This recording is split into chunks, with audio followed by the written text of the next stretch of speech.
Bismillahirrahmanirrahim. Assalamualaikum and good day. Okay, in this video I'm going to proceed with chapter 2, which is the parametric distribution.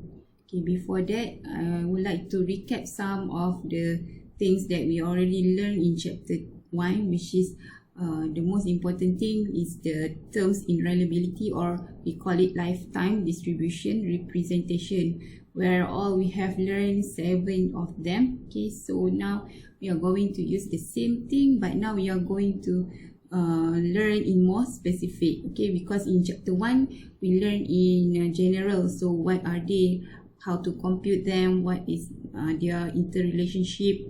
Okay, I hope that before you proceed watching this video, you already really understand what are the 7 of this lifetime distribution representation. In chapter 2, okay, this is the content, which is we have the main thing, we have there are several distribution. Okay, so basically you have already learned all this distribution in the statistical inference. Okay, but it is in general, but now we want to apply it reliability field. Okay, and then we have the maximum likelihood estimation, where we want to find or to estimate the parameter of the distribution by using the MLE estimation. Okay, from the chapter learning outcomes, at the end of this chapter, student should understand all the parametric distribution, which is all this 4, 5 according including normal and log normal. Okay, so there are 5 distributions. So then you can differentiate their properties, because now we want to apply them in reliability. So you should know which distribution is suitable for the data or your data, and how we can choose them, or how we can determine which of the distribution is suitable for our data. And then lastly, to able to calculate the lifetime distribution function, which is the 7 item before this, which is in chapter 1. So we want to adapt all these 7 function, but in a specific distribution. Okay, so let's start with the introduction of parameters. Okay, for each distribution, they have their own parameters, but in general, we can classify them into 3 different types of parameter, which is the first one is location. So location or shift, also known as shift parameter, are used to shift the distribution to the left or right along the time axis, which is the x-axis. Okay, so for example, we have normal distribution, we have mean and variance. So the mean is the location parameter in the reliability, because this is the parameter that will determine where the distribution will be in the x-axis. Okay, because mean is in the middle, right? So it depends on the value of mean and how the distribution shift along the x. Okay, so mean is location parameter for normal distribution. Okay, and also we call it a shift parameter. Okay, some reference will use shift, some reference will use as location parameter. And second one, we have the scale parameter. So this is used to expand or contract the time axis by the factor of lambda. So normally we'll use the lambda to represent the scale parameter. So for example, for exponential distribution, we have the scale parameter, which is the only parameter for the exponential distribution. So this is the parameter where it will define whether the shape of the time axis will be expand or contract. Okay, so this is the parameter. And then the last one, we have the shape parameter. Parameters are appropriately named because they affect the shape of the probability density function. So, okay, so this is the parameter that will determine whether a distribution belongs to a particular distribution class, such as increasing failure rate or decreasing failure rate. Okay, remember the bathtub curve that we already learned in chapter 1, which is we have the decreasing and also the increasing failure rate. Okay, this is where it is constant here. This constant. Okay. So for example, in Weibo we have the kappa parameter, so that is the shape parameter. The exponential distribution is one of the most common and useful life distribution. We can say that it is the simplest distribution in all the 5 distribution because it only has one parameter, which is the scale parameter. Okay, and then it has a constant hazard function. That is why it becomes simple. Okay, so it is often used to model the lifetime of electronic components, and it is appropriate when a used component that has not failed in statistical as good as a new component. So this is the properties that is important to exponential distribution that you should know. Okay, it is as good as new component, means that don't have the aging effect. Okay, the scale parameter is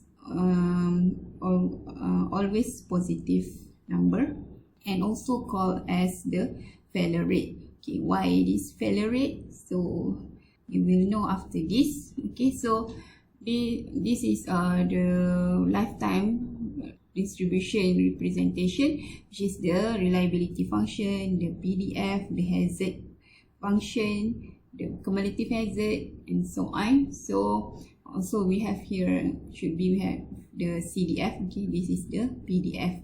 So you can see that in all this function, there are only one parameter involved, which is the lambda. Okay, beside lambda, terms reference will use theta, which is theta referring to the mean time to failure.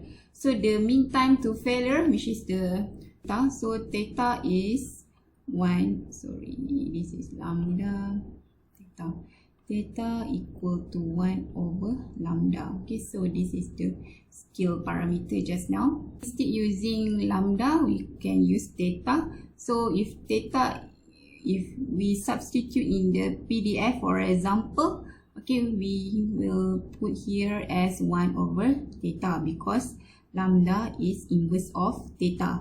Okay, so we can use either one, theta or lambda. So theta is the MTTF, lambda is the hazard rate. Okay, so when we use the lambda, so the CDF will become this 1 minus exponent into the power of negative lambda t. From that, the RT is given by exponent into the power of negative lambda t. So if you substitute HT, which we know that HT is FT over RT. Okay, so if you substitute the FT, which is this function, okay, and then the denominator is RT, which is this one, so we cancel out the exponential into the power of lambda t. So what we obtain is only lambda. Okay, so now the hazard function here become a constant, which is lambda. That is why lambda is also known as hazard rate. Okay, so means that the exponential distribution has a constant hazard rate, which is the lambda or 1 over theta, which is theta is the mean time to failure. Okay, the mean time to failure also here is this one, expected t. So mean the expectation or the mu or the mean, so equal to theta or inverse of lambda, which is the hazard rate. So we can see that hazard rate is inverse of time. Okay, the scale of hazard rate. But now the mean time to failure is in time scale. Okay, let's look at this conditional probability. Okay, given that t is greater, capital T is greater than small t here, and then we want to find this probability given this condition. So the where this already learned in the chapter 1. Okay, so the probability is T plus TA. Here that we have T and then we have TA here, which is TA. Okay, so this is the area which is additional time. Okay, so we want to find the probability that it survived until this, given that it already survived until T. Okay, so if according to the conditional probability, we will use the conditional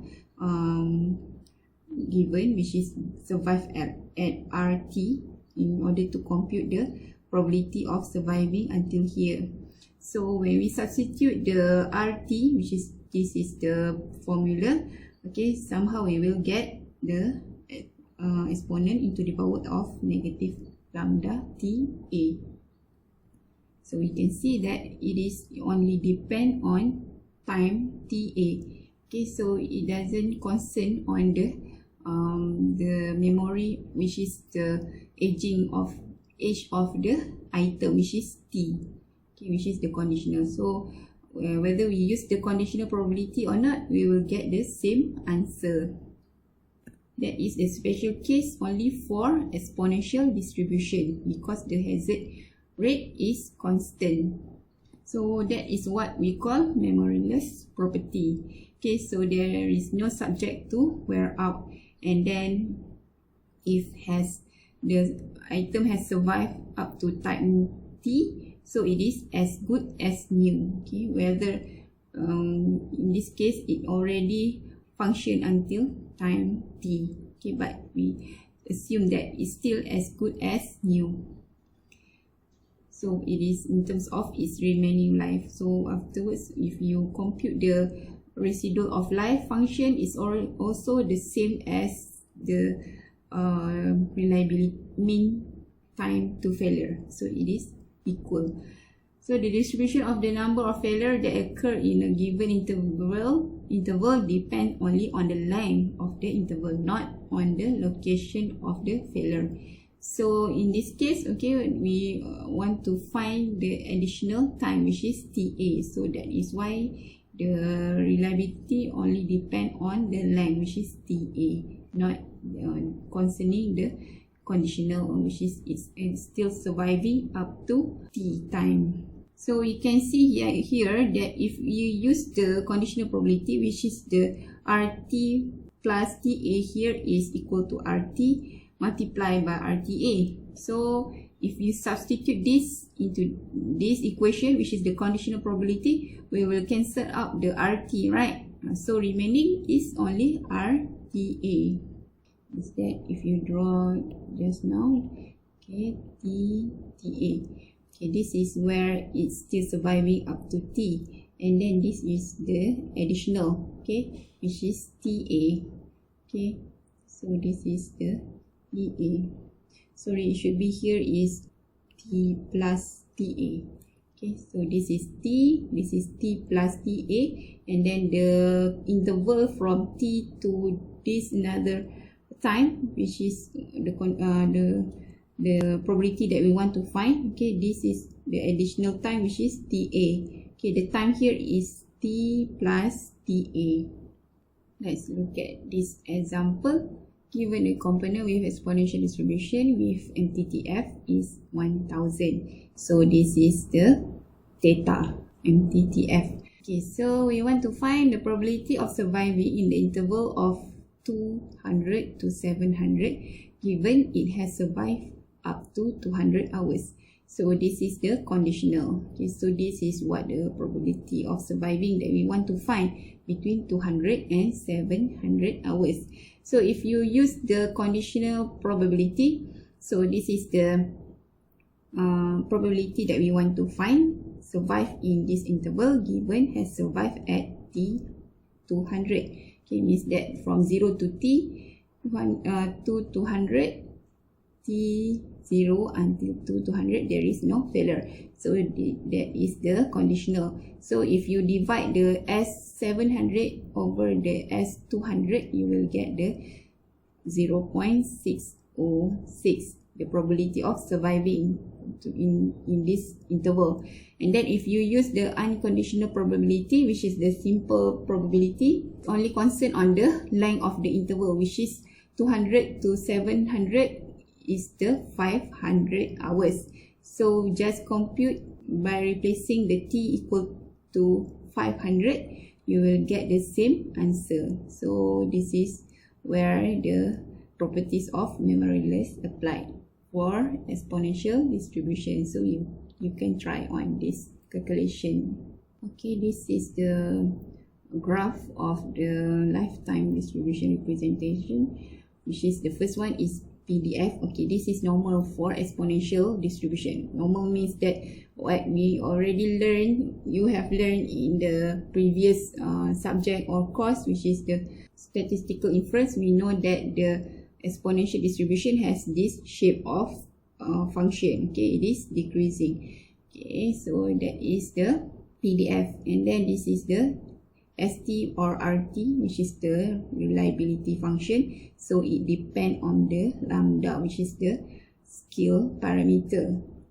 And then here is the hazard function, which is we already learned before this, that not learn just the previous slide. We have proved that the HT is constant, so it is just a straight line only depending on the value of lambda, and then HT, of course, it will be increasing because we integrate the HT.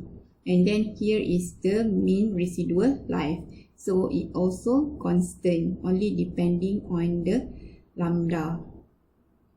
So mean residual life function means that no matter how many times or how many hours it already survived, the residual life function, the residual mean is still the same, which is it doesn't has the aging effect. Okay, for the MTBF, before failure, or the mean time to failure,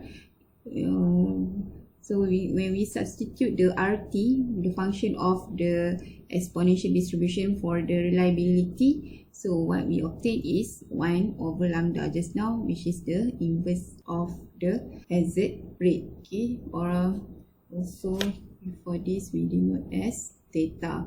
Okay, so if T1, T2 and so on are IID, distributed according to the exponential random variable denoting the inter-event times for a point process, then the number of events in the interval, which is 0 to t, has a Poisson distribution with the mean of lambda t. Okay, so if we want to find the probability of fewer than n failures by time t of the system, so this is the application of Poisson distribution. Okay, where we applied the cumulative distribution because it is fewer than n failures. Okay, so recall back the probability of failures in Poisson. The probability of x is equal to exponent into the power of mu, mu into the power of x over x factorial. So this is what you have learned in the previously for the Poisson distribution, which is this is the PDF of Poisson. So now our mean for the Poisson distribution is lambda t. So that is why the equation become this one. Okay, now mu is negative lambda t. But now we want to find the cumulative, which is fewer than n. That is why there is summation here starting from 0 until n minus 1. So I hope that you can try this example, even the solution already given. So you try to understand and calculate it yourself whether you can get the similar answer. Okay, that's all for this video. I hope that you can understand well for exponential distribution. We will continue after this. Okay, bye. Assalamualaikum.